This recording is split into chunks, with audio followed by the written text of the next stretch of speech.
From Hebrews. By an act of faith, Israel walked through the Red Sea on dry ground. The Egyptians tried it and drowned. By faith, the Israelites marched through the walls of Jericho for 7 days, and then the walls fell.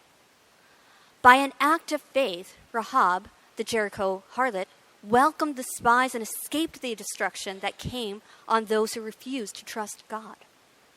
I could go on, but I've run out of time. There are so many more. Gideon, Barak, Samson, Jephthah, David, Samuel, the prophets. Through acts of faith, they toppled kingdoms, made justice work, took the promises for themselves. They were protected from lions, fires, and sword thrusts, turned disadvantage to advantage, won battles, routed alien armies. Women received their loved ones back from the dead. There were those who, under torture, refused to give in and go free, preferring something better, resurrection. Others braved abuse, whips, and yes, chains and dungeons. We have stories of those who were stoned, sawed in two, murdered in cold blood. Stories of vagrants wandering the earth in animal skins, homeless, friendless, powerless. The world didn't deserve them, making their way as best they could on the cruel edges of the world. Not one of these people, even though their lives of faith were exemplary, got their hands on what was promised. God had a better plan for us, that their faith and our faith would come together to make one completed whole, their lives of faith not complete apart from ours. Do you see what this means? All these pioneers who blazed the way, all these veterans cheering us on, it means we better get on with it. Strip down, start running, never quit. No spiritual fat, no parasitic sins. Keep your eyes on Jesus, who both began and finished this race we're in. Study how he did it, because he never lost sight of where he was headed, that exhilarating finish in and with God. He could put up with anything along the way, cross, shame, whatever. And now he's there in the place of honor, right alongside God. Hear what the Spirit is saying through these ancient words of Scripture.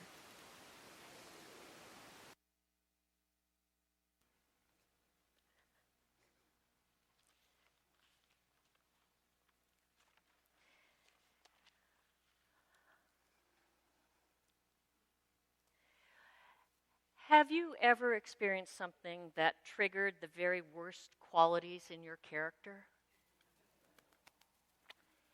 Well, I'm ashamed to admit, but it happened to me last week, and I'm stupid enough to share it with you. It started innocently enough. One morning, I have my cup of coffee ready. I'm out on the deck with the Daily Courier, reading through. I always read the letters to the editor. I have never been so entertained by letters to the editor as here in Kelowna. It's a world unto itself. Anyway, I got to the sports page, and there was a picture of a woman throwing a javelin. I threw a javelin for a long time, so I immediately went to read underneath it. Turns out it was a Canadian, Elizabeth Gleadle, and she was at the Pan Am Games in Lima, Peru, and she had just won a silver medal. Yay, Canada. And then I read along with a throw of 63.3 meters. Now, my reaction may come as a surprise to you. I was angry. I was annoyed. I was enraged. I was astonished. I was appalled.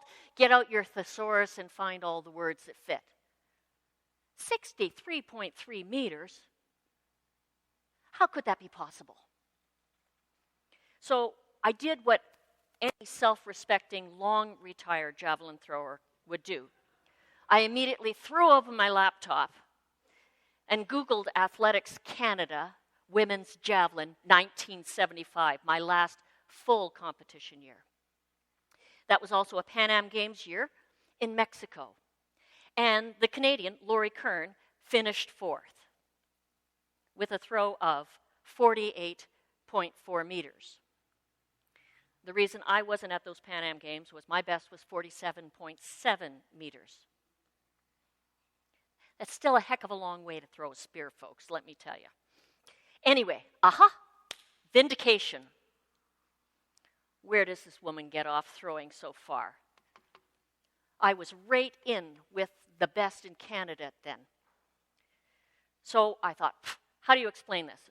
Google is a wonderful thing to deal with your anger. I Googled some more. Javelin technology. And it took me to the website of Dick Held. Now, Dick died last year. But when I was throwing javelin in the 70s, he was just starting to introduce high-tech javelins. So I had a Sandvik javelin that I used for practice. But the Hamilton Olympic Club had purchased a 50-meter Dick Held women's javelin for me. So you always got a javelin that was designed to fly just a little further than your personal best. And Dick Held did all the physics and stuff about, because you had to keep the javelin the same size and weight, but how he bore out the metal and all that stuff, and whether he made it with aluminum or with titanium or carbon fiber and all that stuff. He was a genius. And so since the time that I was throwing, there have been all kinds of technological improvements in the javelin. Makes them easier to throw, makes them fly further. And then I stopped. You know, I sort of wanted to find out more why this impossible distance could be reached. And then I went, no. Enough. What really makes somebody achieve greatness in anything is the burning desire and dedication to reach their full potential. Right? My full potential was 47.7 meters, not 63.3. And you can sense my blood pressure was starting to go down because I stopped thinking about Elizabeth Gleadle's performance and I started thinking about what really gave me pleasure in sport. And I have to admit, my greatest joy in track and field only came later, about a decade later. I started to coach at high schools near where I lived in Ontario and then in Manitoba. And, when you get the kids, the ragtag group of kids who come out for track and field, you always get the muscly guys, strong, fast, the thin little girls who can run fast and jump high, and then you get the big kids, like I was back then. Maybe you'd like to try shot put and discus. Okay. Where is it? Look, see past the fence there, that's where the shot put, discus, and javelin are. And that's what happens. Mostly, you took the kids who didn't look like runners and you sent them to be throwers. So when I would arrive at these high schools where they'd never had a throwing coach, I got these misfits. And amazing things happened.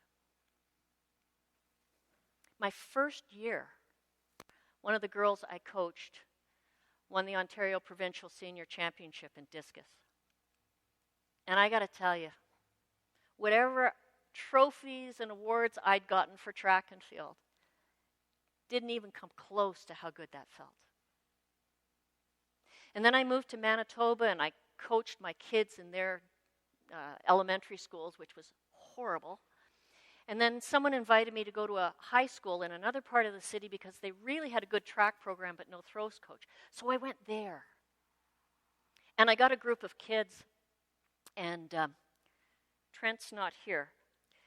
Trent James is going to do decathlon at the seniors' game, so if you get a chance to go watch him, do that. And he throws the javelin too.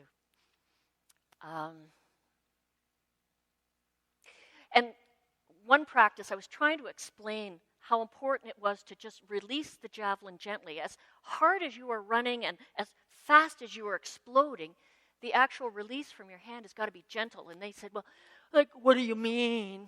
So I grabbed a javelin and I walked back and I ran and I pulled it back and I said, now you watching this and you watch it. And I let it go. And it flew. and it flew, and it flew, and we were all standing watching it. And then it landed just as it's supposed to, not going into the ground, but just skidding along the ground. At that point, the pain went through my body, which was not accustomed to throwing a javelin anymore. One of those kids went on to win the Manitoba Championship, throwing a record massively further than had ever been thrown before. And I experienced again infinite joy because she threw further than I had. And I realized then, and it was good to be reminded of it last week, I realized then that whatever we accomplish means nothing unless we share it with someone else. And there is nothing better than watching someone we have mentored, someone we've trusted with this gift or skill or belief, and watch them thrive. And that's what the writer of Hebrews, and I'm sorry, I'm going to remember I said last week, it's not Paul, in spite of what Cheryl told you. The writer of Hebrews uses this metaphor of the race to try to make a key point. That if faith is only about us, it's not going to survive. Do you remember the Shakers? You know that lovely song we like to sing, "'Tis the gift to be simple, 'tis the gift to be..." Okay, they believed in not procreating. We don't have any more Shakers in the world. That's what happens when we don't.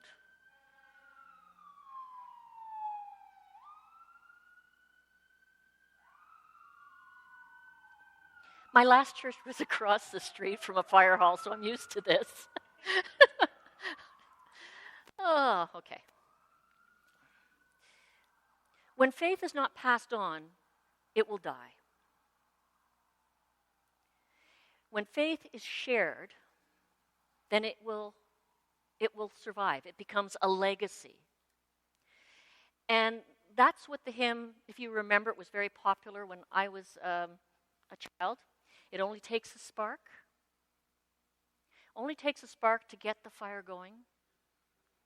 And soon all those around are warmed up by its glowing. And that's what the writer of Hebrews was concerned about. If we don't pass on this spark of faith, it will die. The fires of faith will be extinguished in our world. And so as he tries to explain it, he likens it to a relay race. And in this time, relay races were marathons run over great distances with multiple runners. But I want to talk about the kind of marathon or kind of relay you know best. The Olympic 4x100, usually the men's. They always have that on TV. Now, it does not matter how fast the individual members of that team are. And, oftentimes the Americans would think they would automatically win it because they often had the fastest sprinter. But it's an amazing thing. Although I was a thrower, I often ran the third leg of relays, sprint relays for the team. Well, there were two reasons. Throwers are explosive, and I didn't mess up the passes. And so there's an area in which you can pass the baton. So what the team did was they arranged that the distance I had to run was the shortest possible. But they knew I could run a corner really fast, and that's a special skill. But the success of relays is in the passes.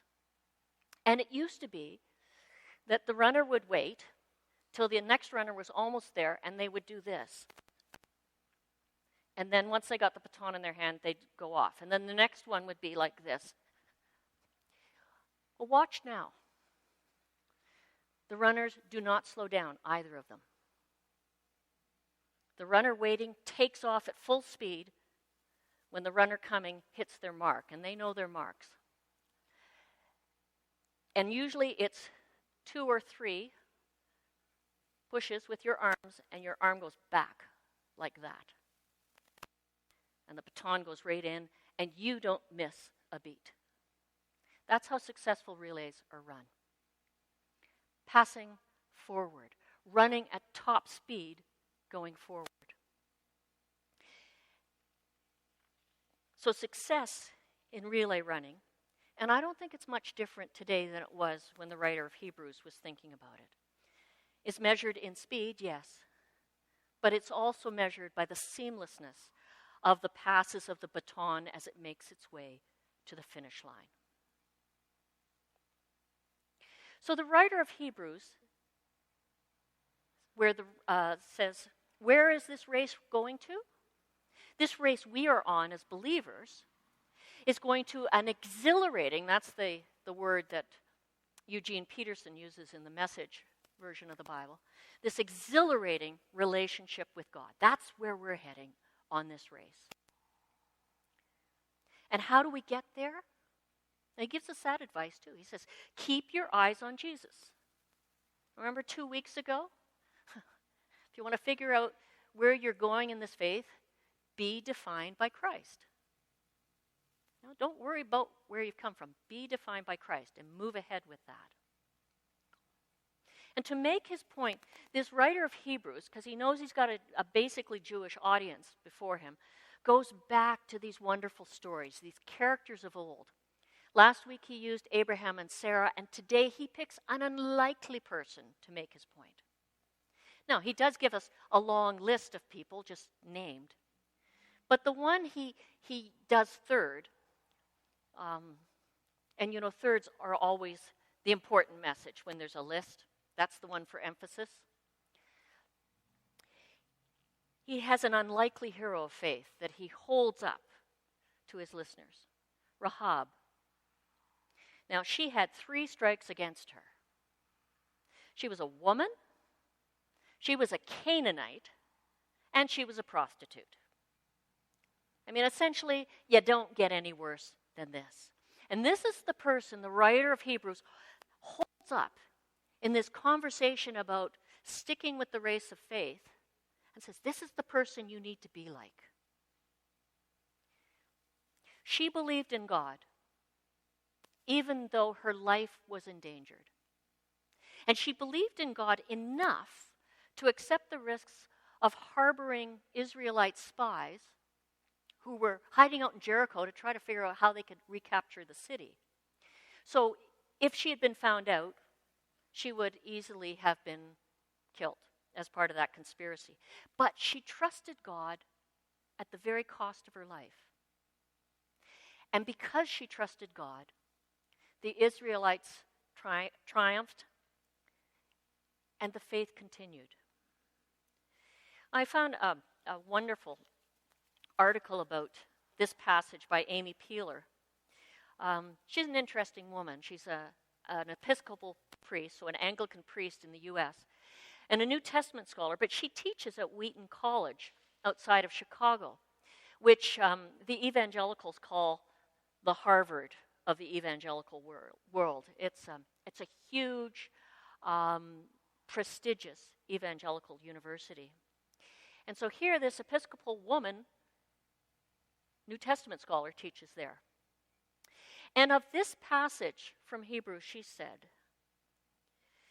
the author of Hebrews, for him, faith comprises not only of mental assent, but indicates that belief upon which you stake your life, this life and the next. So for the writer of Hebrews, he understands that believing is not something you just do in your head, you embody it, and it becomes a way of life. So you do it not just for yourself, but so it can be seen in the world. Others learn from you, they grow from you, and they carry on. So even if there was no future for her, Rahab did what she could to ensure the future of God's people. Their flourishing would be her reward, and she understood that reward would last forever. Now, if you get Broadview, which used to be called The Observer, the monthly magazine of the United Church, there is actually a short interview in this month's issue about an unlikely kind of church hero. not terribly different from Rahab. Her name is Danielle Wolf. She's not one of those people who grew up in the church. Okay, so some of you are already suspicious. She only found her Christian faith in her 30s. And more surprising than that, she found her Christian faith and she has become active in a United Church. Because of that, she says she's sort of counterculture everywhere, because she's not like the church people that surround her on Sundays, and she's not like her peers, many of whom are also searching for answers to the big questions of life, but they're going to yoga and mindfulness workshops and that sort of thing. So she feels she's not quite fitting into either camp.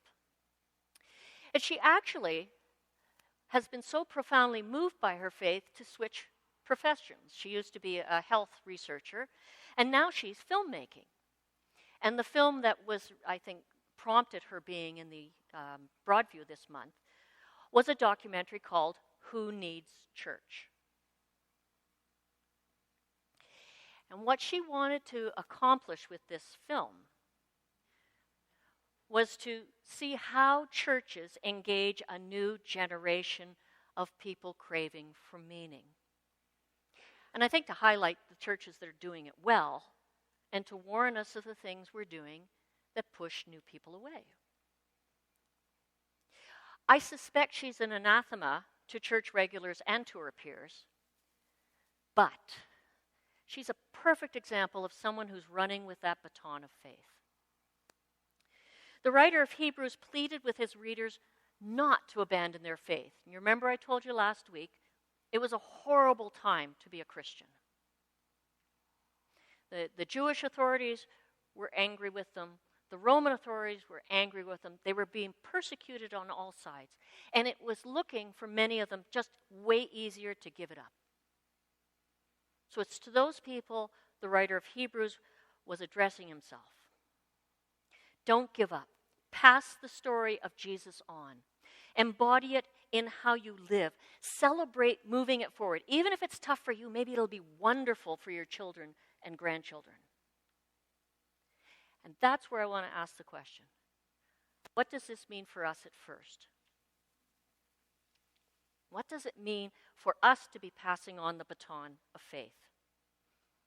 Doing it full speed, making sure that our passes are seamless. I think the first thing is look around. Who are you passing that baton to? It's very hard to pass successfully if you don't know that person, if you haven't practiced what you're doing. Just like runners practice baton passes again and again and again. We need to practice sharing our faith with the very people who have new ideas, new questions, new queries. Have you met any unlikely leaders amongst us? Remember, the writer of Hebrews held up a female Canaanite prostitute. In that church in Ottawa, they've suddenly got this late 30-something woman making films about them. Who amongst us reflects that newness, that perseverance? Have you asked them why they're here, what they believe? Have you asked them their vision of the church? What would they keep the same? What would they change? What would they like to try just once to see how it would be? But then here's the part. Do you remember what I said about right at the beginning about resenting the javelin thrower who throws farther than I ever could? And then I had to stop myself. Because the best thing I ever did in sport was coaching kids who did well.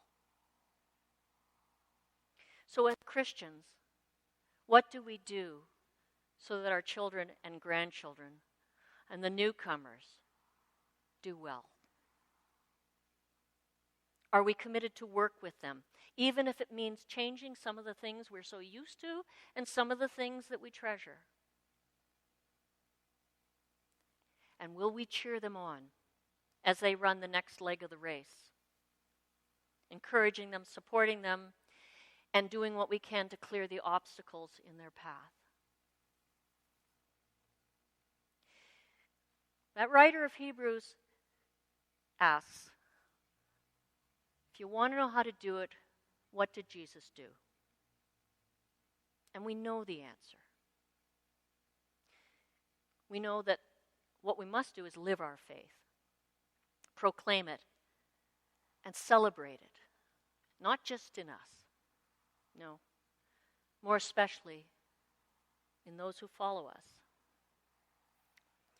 Scott Hotze teaches New Testament and practice of ministry at Calvin College in Holland, Michigan. It's the main college of the Reformed Church of America. And he is a brilliant interpreter of Scripture. So I want to leave the last words today to him. And he's talking about us, as well as the people in that passage of Hebrews. But the great cloud of witnesses that surrounds us, and the pioneer of our faith who has gone before us, that's Jesus, do not exist to cheer on our moral mediocrity. Okay, you get that? All the people of faith who have preceded us, including Jesus, did not do all they did in order for us to be morally mediocre. And I'm back to the quote. They are there to cheer us on to the finish line of the race marked out before us. We honor them and we honor Jesus when we take that with holy seriousness. So as we are in this search for a minister, as we look to the future of our congregation, may we all engage in much holy seriousness. Amen.